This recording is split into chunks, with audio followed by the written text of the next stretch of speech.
santos evangelios, desempeñar con lealtad y patriotismo el cargo de presidente de la nación y observar y hacer observar fielmente la Constitución de la nación argentina.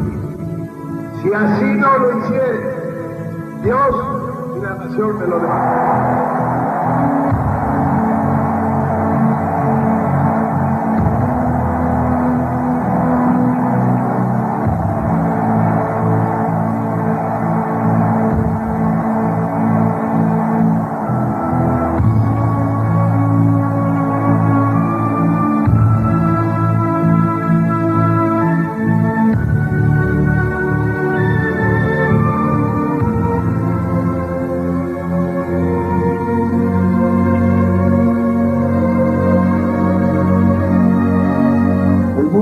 Occidental ha destruido durante demasiado tiempo y sigue destruyendo todavía los valores espirituales de los pueblos que explotan el capitalismo y sus insaciables ambiciones egoístas de riqueza y de predominio.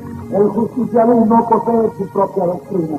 Nuestra justicia social no desea solamente una equitativa distribución de valores materiales, sino también una correspondiente y justa distribución de bienes espirituales y morales.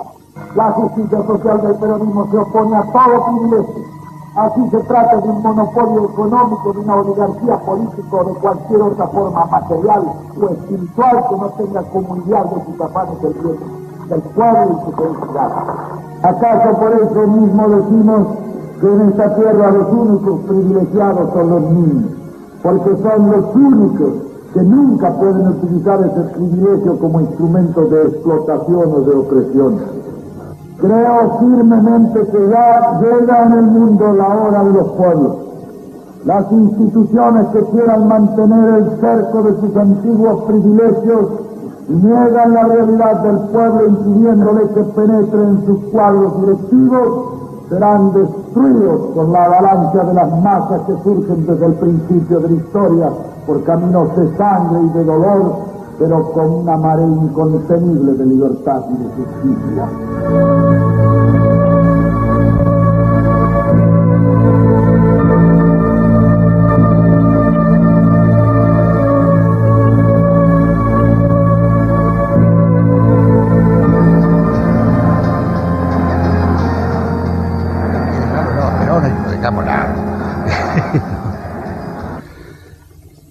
Alguien decía que lo más interesante de las entrevistas periodísticas es lo que se conversa fuera de pantalla. Habría que un día hacer el ensayo y tener una camarita oculta de lo que hablamos nosotros y grabar lo que hablamos durante. Bueno, pero lo que hablamos era porque quedó la pregunta aplicando en el bloque anterior. Perón, ¿era o no era fascista? No, yo creo que no era fascista. Creo que Perón tiene obviamente una fuerte formación militar en una época donde la formación militar de la Argentina tendía a imitar en muchos aspectos la formación militar de los países, digamos, importantes de predominio mundial o emergentes, como es el caso de Italia y Alemania en la época donde Perón se formó. Entonces es inevitable que se tenga una referencia. Además tuvo en Italia Perón, viviendo mucho tiempo como agregado militar. Estuvo como 2 años. Claro. ¿No? Y bueno, él dijo que aprendió mucho de ahí. Ha visto y ha aprendido de una experiencia exitosa en lo militar como era en ese momento Alemania e Italia. Entonces es indudable que Italia es una experiencia exitosa, entre comillas, desde el punto de vista de la política interna italiana, ¿no? Sí, no, pero aparte de lo militar. El derrumbe de Mussolini empieza cuando inicia sus aventuras militares. Está bien, expansiva. La cosa en Italia... Pero la consolidación, digamos, del crecimiento económico, tanto italiano como alemán en esa época, sustentada en una fuerte presencia militar y un Estado militarizado, bueno, es un elemento a observar, hay que ubicarse en el tiempo. Pero yo no creo que Perón haya sido un ideológicamente fascista, y mucho menos porque él actuó en la Argentina, donde, como comentábamos fuera de la cámara, en el intervalo, el fascismo fue la expresión de política, digamos, de la clase media que temía a la clase obrera que ésta tomara el poder. Era socialista y comunista. Exacto. Entonces, ¿qué es lo que hizo tanto Hitler como Mussolini? Asusó a la clase media el temor a los de abajo, y fundamentalmente a la clase obrera organizada, ideológicamente definida dentro del socialismo y del comunismo. En la Argentina fue todo lo contrario. Perón fue justamente la expresión política de la clase obrera. Y justamente tuvo enfrente importantísimos sectores de clase media en contra. Digamos, el esquema es exactamente inverso, digamos. No, yo coincido que al quedar, lo que decíamos hoy al quedar Perón atrapado en los dispositivos de la lucha de clase y del lado de la clase obrera, es imposible confundirlo con el fascismo. ¿Cómo que atrapado? No hubiera quedado, porque vos al decir que quedó atrapado, como yo que no hubiera querido. Digo que queda atrapado, es que precisamente es deliberado la forma de decirlo, en el sentido de que el peronismo es una construcción que incluye a Perón, no Perón al peronismo. Es decir, el peronismo es un resultado que no precisamente está deliberadamente creado por Perón. Y entre ese resultado es el rostro excesivamente obrero que lo aleja lo aleja de las posibilidades del fascismo, aunque obviamente hay en el clima de época, más allá de Perón, cantidad de elementos fascistas. Aparte Perón hasta antes de morir. El problema de Perón es el empecinamiento. Él aprendió política en Italia, y que esto lo decía, y que había dos experiencias, el comunismo y el capitalismo liberal, y él vio ahí en Europa una tercera alternativa, que él la vio en Italia. Esto traducido la vio en Benito Mussolini. Claro, más traducido la vio en el fascismo.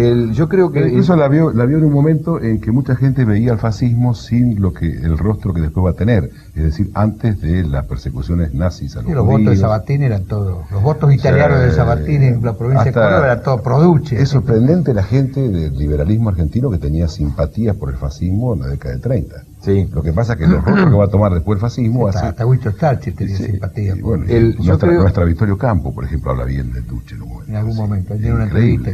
Yo creo que Perón fue una persona que siempre pensó desde la Argentina y de la ubicación de la Argentina en el mundo como un país relativamente marginal, digamos, de los centros de poderes mundiales, y que necesitaba abrirse camino de alguna manera.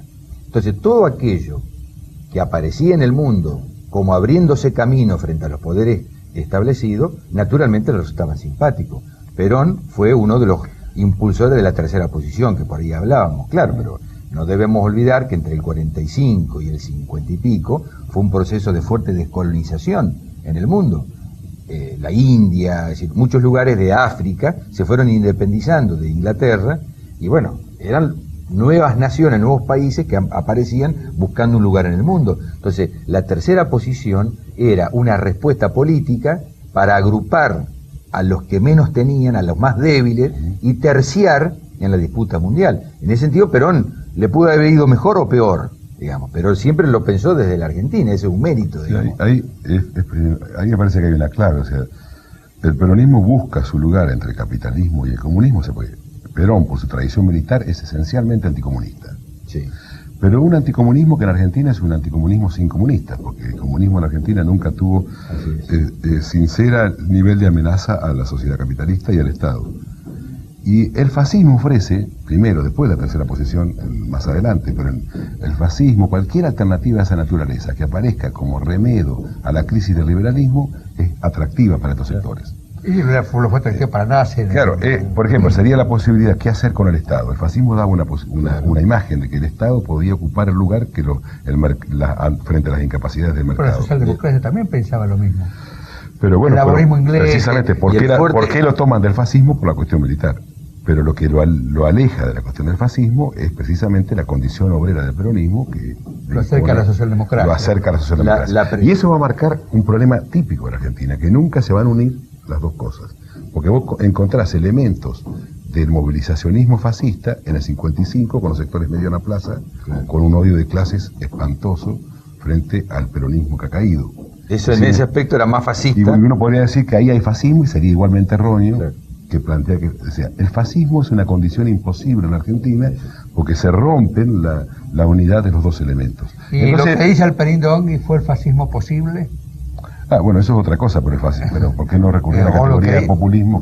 Que dice, bueno, pero Sebrelli plantea que el fascismo es una versión de populismo. Y bueno, sí. Digamos que el populismo va desde una versión castrista, sandinista, versión conservadora, a versiones fascistas y versiones izquierdistas, digamos, ¿no? Pero bueno, parece el debate, el debate si es bonapartismo o no es bonapartismo. Lo que pasa es que yo después de unos años me he aprendido a evitar la etiqueta en las cuestiones y más bien a comprender el fenómeno histórico. Pero no, si las etiquetas no te convienen. No es que no conviene. No, pero por ejemplo, él decía, y yo lo tomé la idea, digamos, cuando la Revolución Libertadora del 55, cuando voltea Perón, que asusa a la clase media de una manera horrorosa, no solo contra Perón, sino contra los obreros, asusando una lucha de clase. Lo que dice Jauretche es que atacando a Perón, lo que se está atacando es el peronismo, dice, lo que se está atacando es el peronismo y a la clase obrera. A la condición social del peronismo. Dividiendo la sociedad argentina, porque el problema de las guerras civiles, que es la expresión mayúscula de la división social en un país, ¿no es cierto? Aún sin llegar a una guerra civil, asusar la división de la clase media con la clase obrera, tirar digamos, toda la argumentación contra Perón y el peronismo en la clase media, sensibilizada por muchas cuestiones, digamos, contra los trabajadores, ese odio profundo, uno puede decir esto, como decíamos recién, esto es fascismo. Mario, yo diría que fue una tragedia histórica. Fue una tragedia. ¿no? Porque ya que lo nombramos a Jauretche, Jauretche es uno de los que reprocha a Perón en el gobierno atacar a la clase media en cuestiones secundarias, en sus símbolos, en algunas cosas que podían haberse prescindido, la alcahuetería, la obsecuencia, las afiliaciones obligatorias, toda una serie de cosas, la enseñanza en la escuela, de la palabra, bueno, pero al mismo tiempo toda una serie de cosas que está bien, pero el al mismo Jauretche decía, está aislando el movimiento nacional, está aislando la clase obrera. Ese era un error, porque justamente esas prácticas aislaban de apoyo político al peronismo mismo y a Perón mismo, porque la clase media no le gustaba eso y lo veía mal a eso, pero al mismo tiempo la política del peronismo le beneficiaba a esa clase media con los créditos hipotecarios, con los sueldos mejorados, con los aguinaldos. Con la ley de alquileres no los ayudó mucho. Bueno, todavía vos te encontrás con algún viejito, que se acuerda de la ley de alquileres, del tema. No, sería interesante también reflexionar al hablar de Perón, del rol de Evita, la relación de Perón y Evita, la relación. Yo veía ese famoso renunciamiento de Evita, que hay un momento en que Foucault o los teóricos de la teoría del poder le dirían sería una experiencia práctica alucinante, ¿no? El momento en que Evita renuncia, la multitud le dice que no y ella vacila y Perón está al lado y ahí no hay ningún libreto preparado, digamos, el libreto que estaba preparado se vino abajo o está a punto de venirse abajo y ahí está la multitud rugiendo abajo, el balcón, Evita, Perón, los burócratas sindicales alrededor, además se sienten voces en la grabación porque se ve que se empiezan a sentir voces nerviosas de atrás, se ve que no saben muy bien qué hacer, que Evita finalmente tiene que hacer la renuncia después en una misión de radio, ¿no? Pero allí hay situaciones que han dado lugar, bueno, a toda la literatura que giró alrededor de Evita, ¿sí? Si Evita es un proyecto independiente de Perón, si Evita era una revolucionaria intuitiva, Perón militar, Evita plebeya, o al revés, Evita manejada por Perón, Evita manejada por Perón, o a la inversa. Yo creo que no hay proyecto independiente de Evita de Perón, yo creo que, y todo eso es cierto, parte de todo eso es cierto. Es una revolucionaria intuitiva, es una mujer de enorme sentimiento social, es una rebelde, es todo eso. Victoria Campo va a decir, una excelente actriz. Una excelente actriz. Dice, nunca dejó de serlo. Eso va a decir de Victoria Campo y Alicia Moró de Justo, ¿no? Sí, pero eso no era en beneficio de Evita, no era esa apreciación. Pero uno lo puede decir también que es como que actuaba haciendo bien a la gente. Uno puede decir que también si lo siguiera a Stanislavski, que no cualquiera es un buen actor en el escenario público. Pero yo creo en definitiva, el escenario público es un escenario de actuación. Yo creo que Evita Fidel Castro, un excelente actor. Objetivamente se sintió parte de un proceso de cambios profundo en la Argentina, se sintió protagonista y ayudó en lo que pudo y a su manera en este proceso. ¿Vos qué pensás, Darío?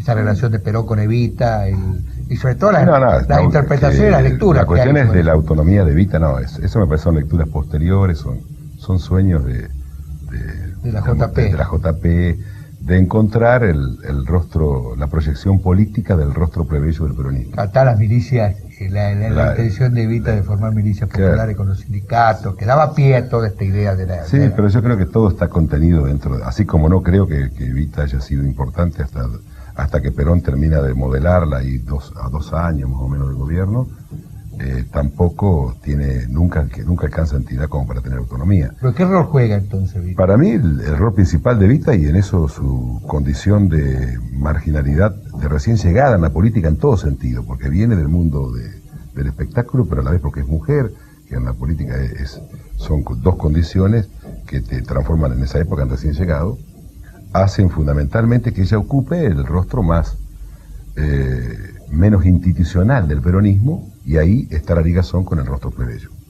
No es porque ella no es el rostro obrero, pero expresa mejor el rostro plebeyo, el sentido de plebeyo no solo de la condición obrera, sino la condición que carece de la institucionalidad de Perón, y eso sin que lo piensen obviamente, va gestándose así y termina siendo absolutamente importante para Perón. Porque eso era un instituto. Por eso lo libera a Perón de tener que cumplir ese rol. Yo Evita siempre la analicé, aparte de con enorme cariño, digamos, ¿no? Pero claro, siempre la analicé desde el punto de vista del revulsivo que habría significado en la gestión del Estado. ¿Sí? Siempre la tuve valorada porque siempre se me ocurrió, y estoy convencido que fue así, una revulsiva dentro de la gestión del Estado. Ella no andaba con vuelta. Por eso ella había que recibía la carta y le mandaba el juguete. Trabajaba en función de una cantidad de cosas. Le decían, Evita, pasa tal cosa, y bueno, ella iba y lo trataba de resolver. Era una gestora permanente, era realmente un elemento de motorizador dinámico muy importante. Pero yo insisto, dentro del proyecto de Perón. Claro. De ninguna manera era una cosa alternativa.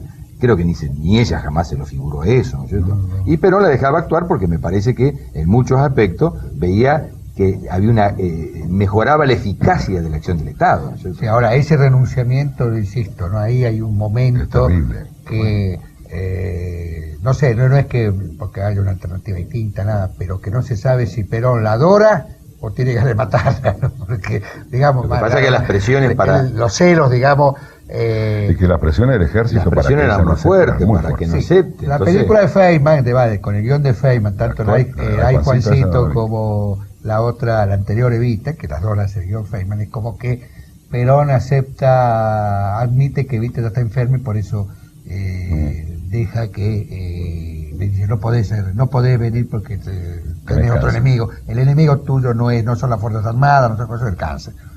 Esto es discutible históricamente. No, pero es evidente que por las 2 razones, por la cuestión de la condición femenina y a la vez por la forma que ella llega al poder, todo lo que pasó en el 45, sus relaciones con Perón, todo como la Unión Democrática ha trabajado con eso la vuelve muy vulnerable para que pueda ser aceptada por las Fuerzas Armadas, y a Perón, precisamente para cumplir con esto de la ecuación militar, no puede romper su frente militar. O sea, precisamente cuando el frente militar entra en una pequeña crisis nomás, Perón cae. Sí. Entonces, en realidad, políticamente, lo conveniente para Perón era no romper ese frente. Y renuncia ante las Fuerzas Armadas, pero claro, como diciendo, y vuelve con las Fuerzas Armadas, siempre. Perón nunca deja de ser fundamentalmente un hombre. Sí, Félix Luna, cuando lo entrevista en España, dice, me llamó la atención, y después lo dice Miguel Bonazo en otras circunstancias, lo militar que era Perón. Todos tienen la idea, no, pero esto no es de una valoración. Pero lo que pasa es que no es una valoración negativa. Claro, hay que aclarar, me parece importante en este punto aclarar lo siguiente. Perón formó muy parte de un ejército en Argentina que hizo una enorme contribución al desarrollo económico nacional. Es decir, el industrialismo del ejército argentino en el año 40, a la altura del 40, eso 45, te guste o no, le tenés que sacar el sombrero a Agustín Justo. Te guste o no, vas a tener que pero la mano de Justo el ejército se transformó en el aparato burocrático. Exactamente, el crecimiento económico, digamos, autónomo del capitalismo nacional, digamos, en Argentina, sustitución de importaciones y demás, comenzó a mediados de la década del 30. Con Justo, está bien, está muy bien. El ejército acompañó porque el ejército concebía el desarrollo económico como una parte inescindible de su propia fortaleza institucional digamos, y políticas. Ideas generales que una nación para ser grande necesitaba un ejército grande, necesitaba entonces un Estado grande. Uno ve Sabio, Mosconi, el brigadier San Martín, que no lo conoce nadie, que fue gobernador de Córdoba, padre de la fábrica militar de aviones.